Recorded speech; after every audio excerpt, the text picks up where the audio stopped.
Thank you so much. You're a good man. You're a good man. You've seen my guest. Kenneth Okonkwo is live for us. Oh, yeah. Thank you so much for joining us on the program. So our attention is going to be on the trend of what will continue to reshape Nigeria's political discourse. The wave of defections by politicians across party lines. Now, political heavyweights are switching allegiances, often in pursuit of, well, some ambition. And the question about ideological conviction has now come up. Many Nigerians are questioning the strength and stability of our party system. Critics have warned that this constant movement is weakening political institutions, eroding democratic accountability, and even raising fears that Nigeria could be drifting towards a one-party state. Is that the kind of feeling that you have, Mr. Okonkwo? No. Well, thank you, viewers, for joining us.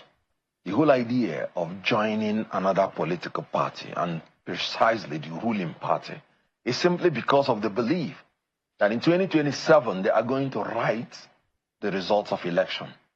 Nothing else. I mean, it's an absurdity that people will see a sinking house and they are running into it for shelter. Well, which one is the sinking house now? APC, obviously. Why is it a sinking house? The World Bank report made it clear that Nigerians are going to be poorer till 2027. Have you asked yourself why they stopped at 2027? Because they know that this country is a blessed country. On the day they have very good leader, poverty will dry up. So they have given up on Tinubu's regime, that it's a government that will afflict Nigerians with hunger and hardship until it ends. The millions who voted Tinubu think he's the best leader. Well, the millions you're talking about, is it the million that was written or the million that came from where? Was the election result have you seen? Was it written? Have you seen the polling unit by polling unit results from INEC for the 2023 presidential election? If you have seen, show me. That's what the law says in section 62(2)(3) of the Electoral Act. That after the election, INEC should post in its electronic server the polling unit by polling unit results of all the results of the election after it was technically glitched. Have you seen any of such results? Why? Because it was written. So people are running into a sinking house. So guys, after Mr. Onokpasa came out to give Tinubu a boost, trust Kenneth Okonkwo, he has come again to expose the APC, that the APC is the worst place that any politician should go. Now, for those who are defecting, they are just defecting for defecting sake. APC has no standing anymore, no matter what Tinubu tries to do. You must have seen the video of Mr. Onokpasa, who said, I mean an APC chieftain, but he said they are going to work against Tinubu come 2027 because Tinubu is a colossal failure. I'm going to allow you to take a look at this video and let me know what you think in the comment section below. Just take a look. Because they believe there is a magic with which the owner and the builder of the house will use to sustain the house, and that's writing results. So all of the results that Peter Obi got in the election too were written? Now, interesting question. We had 18,008 polling units that we showed from the IREF portal where results were not posted at all. There is no explanation to it till today. Recall that I said that they wrote the results. The result given to Peter Obi was allocated to him. That's written. Go to Rivers State. Who did? Go to INEC. Go to Rivers State. But the court says otherwise. No, the court is not telling you they wrote or they did not write. The court is telling you you did not produce the evidence to show substantial evidence that even if you bring the ones they wrote, that it could change the system. Where will you bring the evidence? When INEC, the only institution that is in custody of such documents, refused to bring it out.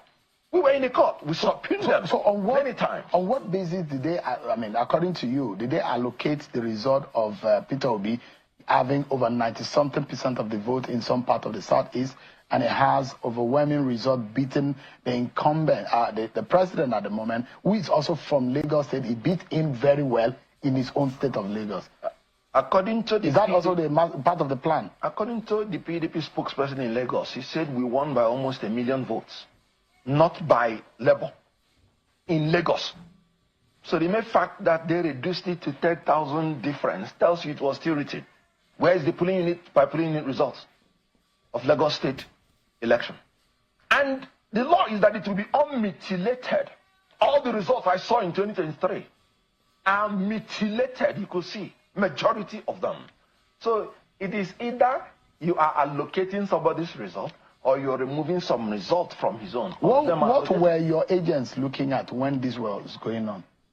Because I imagine that you should have agents at the party across all of the polling units, or the thousands of polling units across the country. Yes, that is what it ought to be.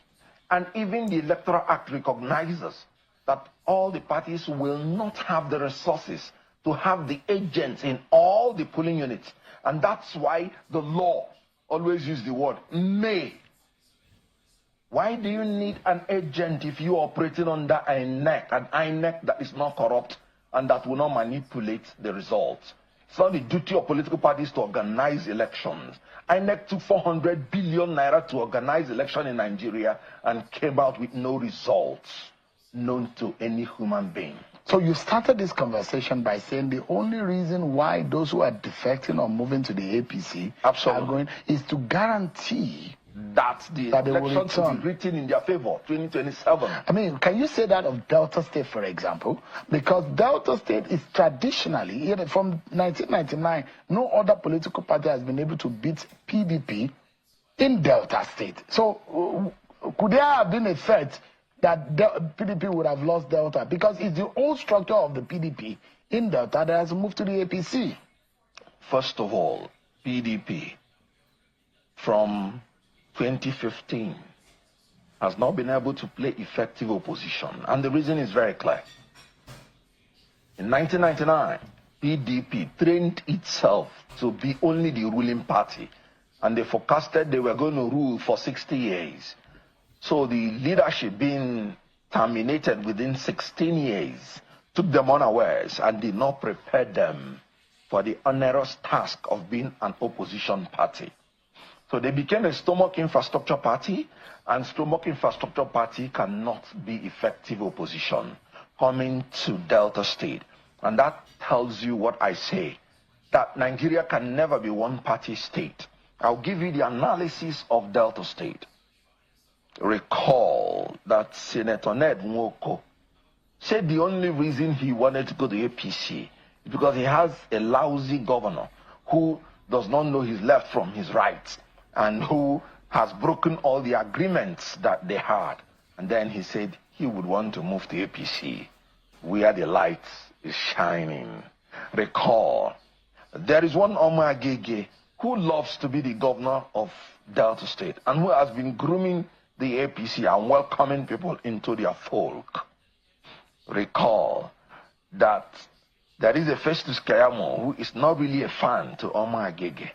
And then a governor from nowhere, from PDP, carrying all the people from PDP, moving into the same APC. Can you now see strange bedfellows? Will Ned Nwoko go and now bow to him? Because automatically he has become a leader of APC, even if he has been there for 24 hours. Recall that Festus Keyamo, the first tweet is to my leader. So Oborowere now is the leader of APC in Delta State. Will a Ned Nwoko now go with his heart to go and bow and fall for him so that in the next election, the governor will support his senatorial ambition? Will Omar Agege pocket his gubernatorial ambition because another leader has come in and may be given the right of first refusal? This is going to implode. We had such a situation in 2019 in Imo State, where Rochas Okorocha wanted to put his son-in-law as governor. And APC did not like such scenario. They went and picked Uzodinma. And Okorocha went to AAC and said it was a strategic alliance, it's not anti-party. And in the gubernatorial election, he was not supporting his party, he was supporting AAC. That made PDP to win at the first round before the judicial intervention. So you will expect that APC will implode. That is for sure. You will hear the rumor. Of course, before you hear wars, you hear rumors of wars. Today, it is about rumors of wars. Tomorrow, it will be wars. You recall that the special advisor on political affairs to the presidency, Baba Ahmed, resigned and retired from the government of APC. And he even declared that Tinubu is not even fit to be president, that he should step aside. This is an insider. I told you it's about a house that is sinking. The World Bank has said this government is sinking Nigerians into hunger and hardship. And then you think people that are going in there are going in there. Nigerian people will be, and they will have the last say. The only thing that I am talking about, will their say be allowed to stand? Now, with your analysis, you seem to have painted yet another anarchy looming. Well, where do you see the anarchy this time around? Well, Tinubu has been a harbinger of anarchy. What do you mean? Look at in Lagos State. Is that not too heavy to say? I always bring you facts. Look at in Lagos State. 40 members of the House of Assembly voted that they do not want a speaker. Of course, in support of the governor, because the elected female went in and solidarized with the governor, who reciprocated. And only one man, Tinubu, gave the instruction, no, I want Speaker Obasa to remain. And one vote, one veto vote was superior to 40 votes of the House of Assembly. What is that? That's anarchy. Absence of authority completely in the legislative house. But the court has said, or the court seems to have supported that position. What? The court in the state. Good. What do you think the court would have said? They said the process that led to the removal of Obasa, yes, was illegal. Good. What I want to tell you, and I don't want to delve into law, respectfully to the decision of the court, the speaker is holding the office at the pleasure of the members of the house. So if the house members didn't want Obasa, they didn't want him. It was not the voice of the court that restored Obasa. As you know, Obasa had already been restored before the concurrent speech from the court. So the court issue is out of the way. Obasa was reinstated by the words of Tinubu, not by the court's decision. So that's by the way. So you're talking about the national executive, the national legislature, exactly the same thing that he did in the state legislature. Let me ask you. So what do you call that? You have moved from the Labour Party. I resigned from the Labour Party, absolutely. So you're a floating politician now. Well, I wouldn't want to use the word floating. You know, I always tell people I don't defect. I resign. And then I take time to analyze and study the situation before making my decision on the next move. My next move is that I have said that you do not go to challenge an incumbent in an election without getting your house organized. And my next move is that I am saying there should be a coalition of all the opposition forces. Let whoever is interested in contesting for the presidency come and contest for the primary election. But is that feasible from what we are seeing? Well, Atiku says he wants coalition. PDP governor says they don't want coalition. Labour Party said, well, they are open to, I'm talking about Julius Abure, Labour Party said, they are open to coalition. Peter Obi said he's not doing and he's not coaliting with anybody. Well, first of all, let me say, there's nothing like Abure faction. There's a Labour Party Abure. Whether it's a faction. The Supreme Court has ended it once and for all. According to the judgment of the Supreme Court, it said the judgment of the trial court, the Court of Appeal, that recognized Abure as the chairman of Labour Party is hereby set aside. That ended anything about Abure. And let me remind you, Abure had a cross appeal in that Supreme Court, which was found to be lacking in merit. And the appellant in that Supreme Court was Senator nnamdi, and the Supreme Court said this appeal is meritorious. And the Supreme Court made it clear. They told Abure to his face, when your tenure expires, go in peace and leave the party alone. The status quo of the Labour Party before going to court was that INEC had said that your tenure had ended by a fruition of time and you did not organize any convention known to law. That was the status quo. Abure went to courts for courts to recognize that he is still the chairman. And Supreme Court said, no, you cannot, Abure, you cannot use the courts to force yourself on Labour Party. If Labour Party says you're not the chairman and your tenure has expired, go in peace. What they are doing now is Iruefi.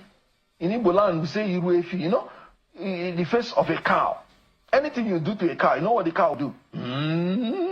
Let me warn.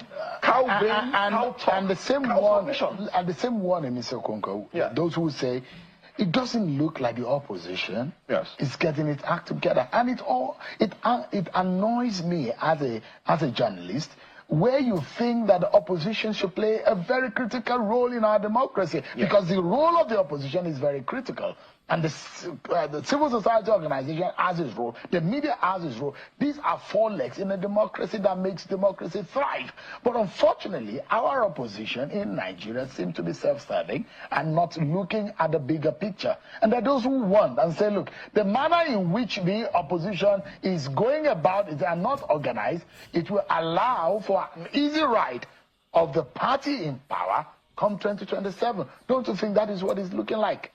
Before the opposition start blaming that they wrote results. Let me first of all align myself with your submissions as to the state of the opposition parties. They failed from day one. They did not even wait for day two. As long as Tinubu's government is concerned, opposition parties failed from day one. Have you ever seen world over, where in searching for the leadership of the National Assembly, every opposition person is raising his hand, endorsing the candidates that the president personally selects for the National Assembly? I remember we had a meeting in Labour Party then with the elected House of Rep members. I advised them. I said, look, if you want Nigerians to take you seriously, when you go into that house, if the ruling party brings out anybody for you to vote for, reject that person. If you don't know what to do, bring out one of you. And if Nigerians can count that 34 of you voted for that person, they will be satisfied that you're playing good opposition. Now, the 2027 election is going to be between the Nigerian people and APC. There is nothing like opposition party. I am telling you the truth. I've said it before that PDP is a servant of servants. I said it that LP under Abure is a house help of APC. Is it not happening? So the issue here is that the whole idea of democracy is not government of political parties. It's government of the people. The people cannot fold their hands and allow themselves to be terrorized by this government that understands only one language, to afflict them with hunger and hardship. Let me ask you. So they are going to rise. In the moment as we have it, yes, that those who think Labour, the best option that Nigeria has to be able to withstand the political efficacy of the Tinubu structure and the APC that is growing in strength every day based on the defections that we are seeing, is to find a strong alliance. Maybe Peter Obi should go back to the PDP and work with an Atiku Abubakar and have a very strong northern alliance. Peter Obi coming from the south, before you can confront a Bola Tinubu or the APC in 2027. Do you imagine so?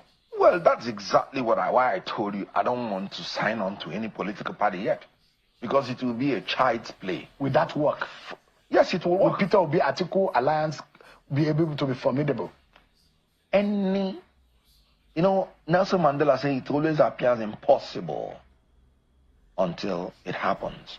I may not guarantee alliance between Peter Obi and Atiku, but as we are moving to 2027, I know that there will be a coalition. Whether it will be between Peter Obi or Atiku, I don't know. But there will be a coalition. Why? Because that will be the only choice the opposition have to make any. At the moment, if there is no coalition, Tinubu is unbeatable. Is that what it looks like? Outrightly. Is a stroll for Tinubu into power 2027. Just walk into it.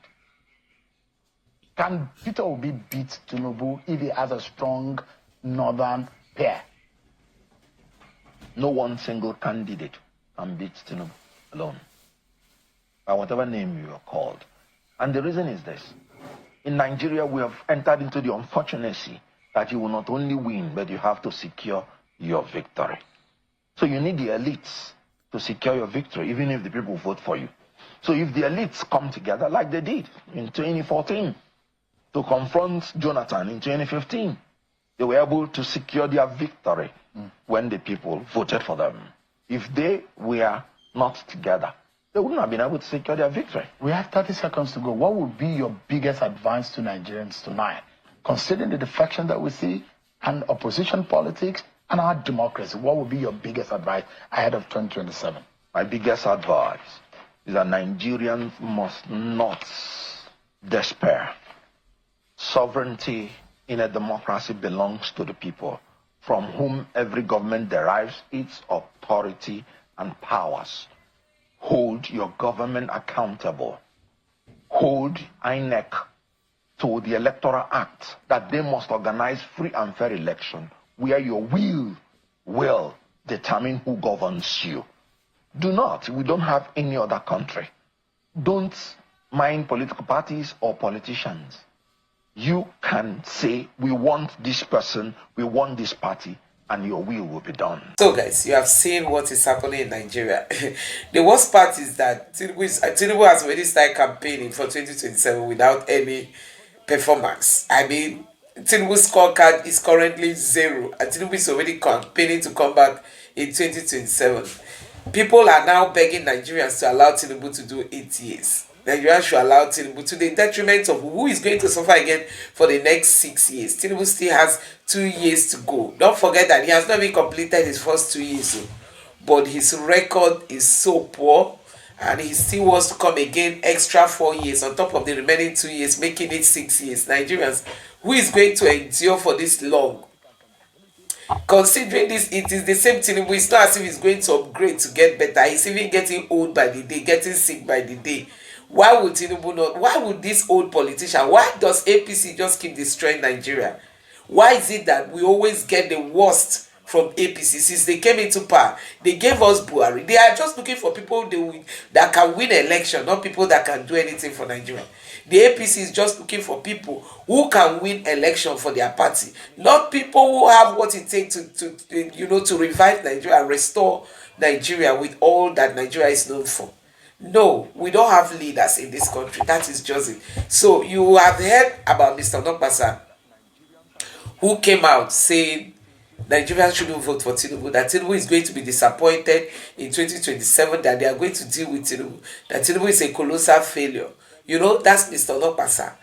This is somebody that was ready to die for Tinubu. This time around, he said, no, that Tinubu is no-go area, that his performances are so poor, that he has made Nigerians hungry, and that there's nothing to write home about, when it comes to Tinubu. So guys, it's really so sad that we are here at this point as a country.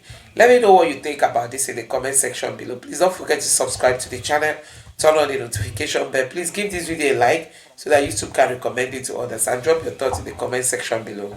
Thank you.